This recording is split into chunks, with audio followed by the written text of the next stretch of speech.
Hey, what's going on guys, Matt here from Perfect PC. I'm just doing a quick video today to give some tips and tricks and some settings guides on the new Warzone 2, Modern Warfare 2. If you're playing this game, these are some things that I've found that have been really helpful, and I want to jump in, show a few things, see if you can help you out. Alright, let's crack straight in. First things first, go to your NVIDIA control panel or your AMD control panel. I've got NVIDIA, I don't have AMD at this point, so I can't show you the software. A lot of people will probably fall into the NVIDIA camp, they're a more popular card. However, let's push on. So first things first, come over to Manage 3D Settings and just forget what other optimizers YouTube videos tell you. You don't need to muck with these settings too much. The default settings are absolutely fine. It doesn't change your FPS wildly, so you can leave them on default settings for the majority of them, and it's not going to do any major difference in performance there. But there is a couple of things that we do want to change. If you're using a 144Hz screen or a 240Hz or anything in between there, I do recommend that you use your FreeSync or G-Sync technology, and you're going to find that under Monitor Technology. Make sure you come down here, turn it to G-Sync or FreeSync on. The other thing that you can do is use the low latency mode. This is system dependent. On is the best of both worlds. Ultra is if you have a higher power, more powerful GPU than CPU, but in this case, set it to on and you won't have any problems, or you won't really need to worry about it anymore.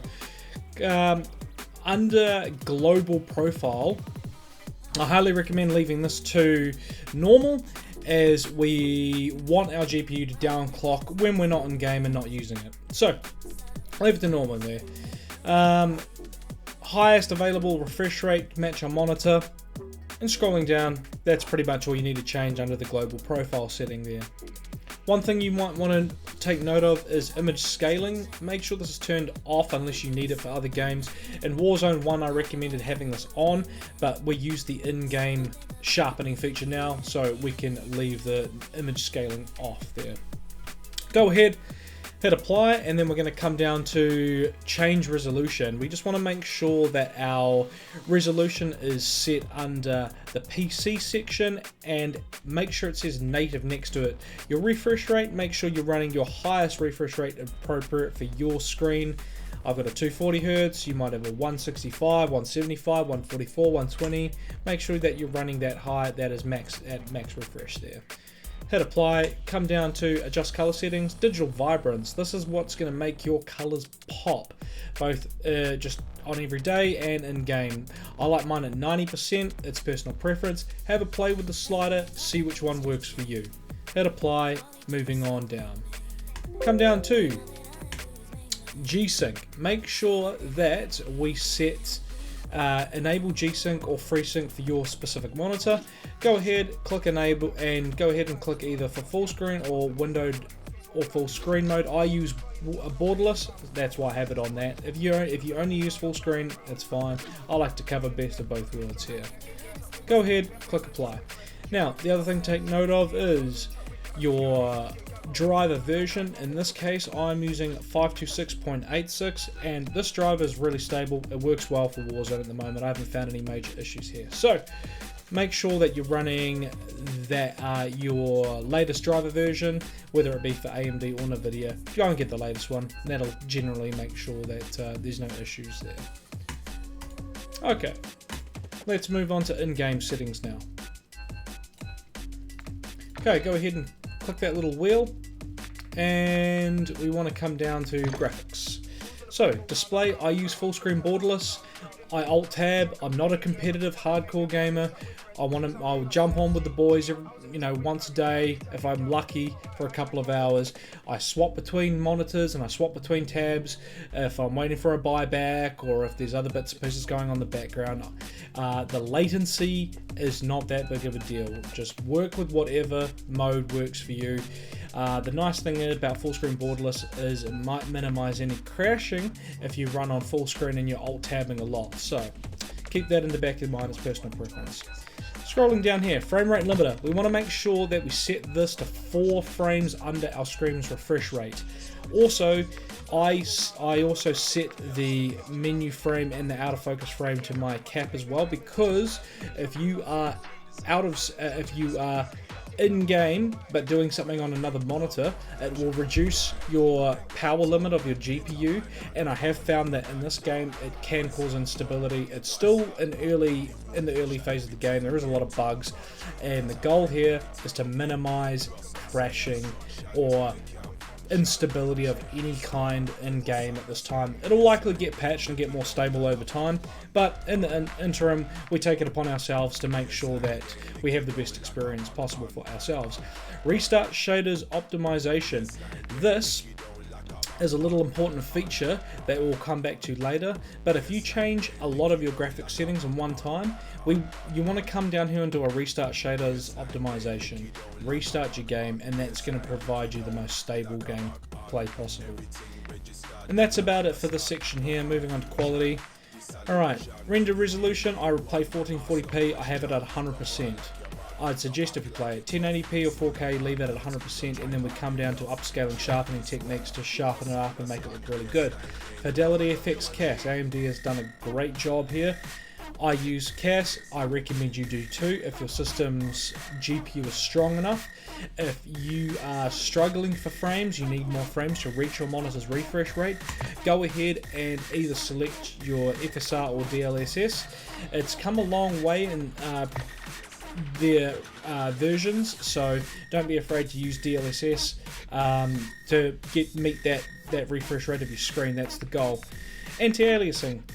Filmic is what you want to go for if you're using CAS. Also strength, I bang mine right to 100 there. I like it really sharp and crispy, and it looks fantastic with Filmic and ultra quality. Kind of scrolling down, texture res, high. I like it on high. I don't suggest going to anything under normal. It doesn't have that much of an impact on your FPS, but it makes the game look significantly better. Same with texture filtering, leave this on high as well. The rest of this stuff here is very much personal preference. Now the one thing I will note is the clutter draw distance. If you have this on short, as you're moving around the map, things will pop into your screen in detail quite often, and it can be quite distracting. If you have it on long, those textures are popping in much further away, and it doesn't seem to break your vision. So there is an argument to be had for competitive here. If you have it on short, you might see people hiding in bushes or stuff further away. Test and adjust, it's up to you. Failing that though, you can pretty much copy the rest of these settings here if you have a strong enough GPU to do so. I've mainly covered the big important ones, which is what we were focusing up here. This is the big stuff, and now the rest of it is just adjusting these settings to match your graphics card. If you have a 3080 or above, you can pretty much run most of these settings the same. If you have a 3070 Ti or lower, I would probably suggest running textures on normal, and you want your shader quality probably on normal or low to make sure that you're getting those higher frame rates. On demand textures, turn it off, don't need it. Streaming quality on, normal. Alright, and all the rest of this stuff is standard FPS sweaty gamer mode. We just want to make sure all that stuff is turned off. The goal for this video is to provide the best frame rate with the maximum visual clarity that we can. So we're not worried about any of the more sexy and exotic features of the gameplay. Reflex low latency. In short, turn it on. If you've got a good GPU and a crappy CPU, on plus boost. And that's about it for quality. View, I run 110 FOV affected. If you run 120, you might want to use independent if you use a lot of red dots. There's much more visual recoil in this, so that's a personal preference. Test and adjust. I found that affected 110 worked best for me. Audio. This game can be overpoweringly loud. 80% master volume is about right, so I don't have to adjust my Discord levels and other bits and pieces going on in the background. But the big one here is voice chat. So turn this right down. For whatever reason, this is just screamingly loud, and if you are trying to have a gun battle and you can hear the proximity chat going off, you want to make sure that you can just hear them so that you can hear what they're saying, but without their voices and their comms overpowering volume cues or chat with your squad. So I found that anything above 20, the volume doesn't really change, but 20 and below is really where you start to get a window that you can accurately tell changes in volume. Set it anywhere between 5 and 20 would be my suggestion. Test and adjust. The goal is just to have it just so you can make out voice chat comms clearly without it overpowering your game sound. Interface. Come scroll all the way down till you get to your telemetry, and this is where you can turn on your in-game FPS counter, server latency, packet loss, etc, etc. Turn whichever ones that you appropriately want on. I suggest only having the ones on that you really need, otherwise it can get a little distracting having a bunch of stuff along this top bar here. Okay, I turn my game tips off, skip intro movie, tooltips off. We've been playing the game long enough, we don't really need anything there, but up to you. You turn and have on what you want. Parallax effects, I suggest having it off, same with center dot. These have been known to cause issues, so leaving them off, it's not going to make any difference to your gameplay. Okay, that's pretty much it for the FPS settings here. Now the last thing to touch on is Discord overlay. Come in here, go to user settings, scroll down, game overlay. For the early state of the game, I suggest running the in-game Discord overlay off. Same with any overlay. If you've got MSI Afterburner or other overlays that you use, I suggest when playing this game in the early phases, meaning right now, probably for the next 3 to 6 months, turn your game overlays off. It is going to provide you a much more stable game. We do know that overlays cause instability, so we want to minimize any chance of crashing, FPS upsets, whatever it happens to be. Just turn your game overlays off for the time being is my recommendation to you. Apart from that though, that's pretty much all I wanted to just run through and show you guys today. If you have a system, shoot your specs in the comments below. I can give you some tips and tricks on what you might need to do to maximize your FPS. If you have any questions, you want to get in touch, all my links are in the description below. You can check me out on Facebook, go to my website and get in touch with me that way. I'm based in New Zealand, Auckland, in the Albany region there, and I offer build services, tune services, overclocks, upgrade advice, and anything in between for PC related stuff. My focus is on providing you the best gaming experience possible for your budget.